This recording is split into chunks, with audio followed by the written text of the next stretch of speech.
You don't suck at Riftbound, you're just not playing Teemo. The match started with a pretty decent hand. On my turn, I started out by playing Teemo and passed to them, which they were able to put down a seal and a Nidalee turn 1. It was not looking great. I then decided to bring Teemo to the dais, and I picked him up, leaving a Sand Soldier. And immediately I threw down a Sprite Call, getting me my second point. My opponent then brought Nidalee over to the Sand Soldier and killed it, sadly. They then dropped an Irresistible Feyfolk in base and a Noxus Hopeful. What a turn. Back on my turn, I threw down a Sprite Burst and decided to go to the right side to get a guaranteed point. I then brought my Sprite over to the Nidalee and threw down a Stupefy, looking to trade, which it did. I then ended my turn by hiding a Consult to pass and passed back to them. They decided to move the Feyfolk in, dragging my Sprite over, which I then flipped a Consult to pass and got a couple cards. After bringing over the Sprite, they then played the Apothecary, bouncing the Feyfolk back and effectively taking out my Sprite. They then brought the Hopeful over to the other battlefield, getting another point, and the Feyfolk back in base. Back on my turn, I played a Sprite Fountain and decided to Wages of Pain the Apothecary, which actually went through. I then brought my Sprite to the battlefield, getting me another point, bringing me up to 4. I then decided to Stupefy the Noxus Hopeful and gust it back to their hand, which went through. Nice. Back on their turn, they threw down an accelerated Kaisa and immediately took out my Sprite. I did not expect that, and ended the turn by throwing the Feyfolk back on the other battlefield. Back on my turn, I brought my Sprite to the Feyfolk, taking it out. I then decided to throw down a blue LeBlanc and hide a card. On my opponent's turn, they decided to challenge my LeBlanc with Kaisa, which was a little crazy, looking to just trade. Followed up immediately by a Rengar,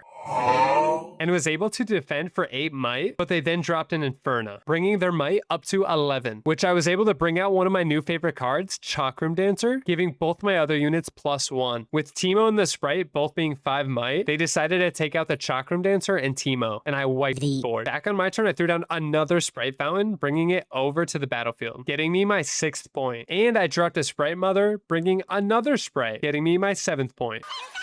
Back on their turn, they threw down a Pit Rookie and a Noxus Hopeful and decided to Thrill of the Hunt the Hopeful over to my Sprite, which unfortunately did go through and I lost that battlefield. But back on my turn, I brought the Sprite Mother over to the battlefield. I then decided to Starcross my Sprite Mother in the Hopeful, which went through, but was reacted to by a Nidalee, but that was okay. I was able to throw down the Sprite Mother again, bringing both Sprites over to their Nidalee, and unfortunately, they had no good cards in hand to stop this. After flopping their cards, they realized it was over. And honestly, great game.